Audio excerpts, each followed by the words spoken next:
देखिए, सबसे बड़ी बात ये है कि आड़त बाज़ार एसोसिएशन की पिछले 20 साल से ये डिमांड चली आ रही थी कि हमें यहाँ से जो है शिफ्ट किया जाए आड़त बाज़ार को, क्योंकि शहर के अंदर सड़क के ऊपर यातायात का प्रेशर बहुत बढ़ गया। और हमें वहाँ पर बाहर पर सर्कल रेट पे ज़मीन दी जाए, जिसमें हम उसे रजिस्ट्री करा के अपने हिसाब से, नक्शे के हिसाब से गोदाम बना सकें। सरकार इस बात के लिए तैयार है, तो हम भी तैयार हैं। और हम जल्दी से जल्दी, सरकार ने कहा है कि हम वो हमें प्लॉट अलॉट करेगी। जब प्लॉट अलॉट हो जाएंगे, हम सरकार के नक्शे के हिसाब से अपनी दुकानें वहाँ बना लेंगे और यहाँ से हम अपना जितना चौड़ीकरण करना है उसके लिए जगह देने के लिए स्वतंत्र हैं। कितनी भूमि दी गई, कितनी जमीन दी गई है आपको? भूमि तो उन्होंने हमारी रिक्वायरमेंट के हिसाब से कहा है देंगे भाई, जिसके गोदाम को जितनी ज़रूरत होगी साफ दे देंगे। यदि हमें रिक्वायरमेंट पूरी नहीं हो गई तो फिर बाज़ार जा नहीं पाएगा, इसलिए जिसकी जितनी ज़रूरत होगी उसके हिसाब से भूमि देंगे। और शासन भी इस बात के लिए तैयार है। सब व्यापारी एकमत हैं, व्यापारियों को कोई दिक्कत नहीं है। व्यापारी बहुत परेशान है यहाँ पे, यातायात की वजह से यहाँ का बाज़ार बिल्कुल ठप हो गया है। यहाँ का सारा काम विकास नगर और ऋषिकेश चला गया है, बाज़ार में काम नहीं रहा है।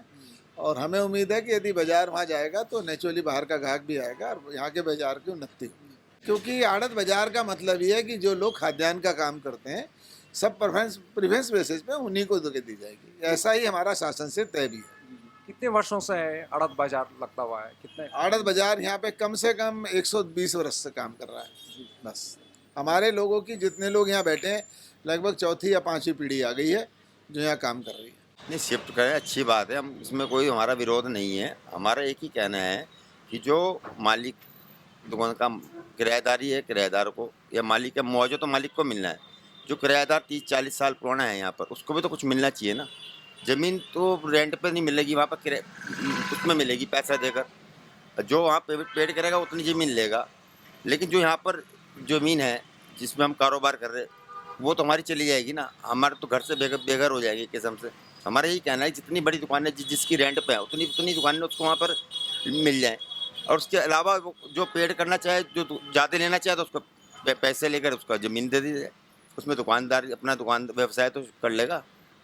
कितनी जमीन दी जा रही, कितनी भूमि दी जा रही? भूमि तो रेंट पैसे के हिसाब से है, जो भी गवर्नमेंट का सर्किट रेट निकलेगा, जो भी निकलेगा तो गवर्नमेंट तय करेगी ना। हमें तो अभी मालूम ही नहीं है क्या रेट निकलेगा क्या नहीं निकलेगा। आपके जो एसोसिएशन के आड़त बाजार के अध्यक्ष हैं, वो तो कह रहे हैं कि सब एक मत, सब व्यापारी इस पे तैयार है। नहीं, मत तो तैयार तो है, मजबूरी का नाम महात्मा गांधी, मजबूरी में तो जाना ही पड़ेगा आदमी को। हम कह रहे हैं हमारे अलावा जो मेन रोड कह रहे और भी होलसेलर हैं, सारे जाएँ जब तो व्यापार चलेगा। अगर वहाँ मंडी वहाँ पर बन गई जंगल में, जहाँ पर ज़मीन दिखाई गई हमको, अगर 20-30 दुकानें बन के वहाँ पर, तो व्यापार नहीं चलेगा ना हमारा। जो पूरा होलसेल मार्केट जाना चाहिए। हमारे पहली मांग तो यही है, चाहे वो चीनी वाला हो, तेल वाला हो, आटे वाला हो, चावल वाला हो, दाल वाला हो, किराने वाला हो, कोई भी हो, सारे के सारे होलसेलर वहाँ जाना चाहिए। जब जाके तो मंडी चलेगी वहाँ, अन्य तो नहीं चल पाएगी।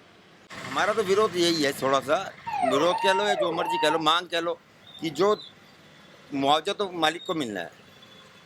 मुआवजा तो मालिक को मिलना है भैया। जो किराएदार 30-40 साल पुराना है, उसको जितनी बड़ी दुकान है उसकी इस टाइम, उतनी ज़मीन वहाँ पर गवर्नमेंट दे दे। और उसके अलावा जो लेना चाहे उसका पेड़ कर देगा वो। कम से कम व्यापार करने लायक तो बन जाएगा वो। मुआवजा तो मालिक को मिलना है ना।